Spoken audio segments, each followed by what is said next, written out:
tuguhaye ikaze Commissioner of Police Kabera. Murakoze cyane ngira ngo ahubwo ngiye bahaye kubera ko turi mu busitani bwa polisi. No yiduhaye.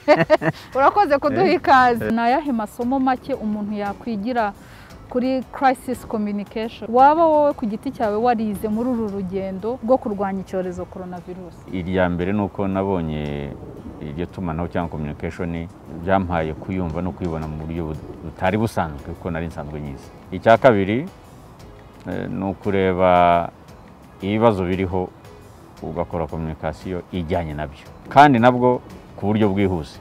Mwinjiye igisirikare ryari indangagaciro mwakuye mu gisirikare no mu rugamba rwo kwibohoza zibafasha gute mu kazi ka buri munsi mukora nk'umuvugizi wa polisi? Nije igisirikare muri 19 hanyuma nza kuza mu gipolisi mu mwaka wa 2009 usoza mu kwezi kwa 12. Indangagaciro rero nakuye mu gisirikare no muri icyo gihe cyose nari nkirimo ziramfasha. Ya mbere nyine no kumva ko ihawe inshingano ugomba kugerageza kuzikora. Iya kabiri nuko inshingano kugira ngo uzikore neza nuko nyine ugomba gukoresha imbaraga zose kandi ntunadohoke ukareba yuko nabo mukora nababizemo uruhare kubera ko wewe wenyine umuntu ku giti cye buriya ntacyo yakwimarira wenyine.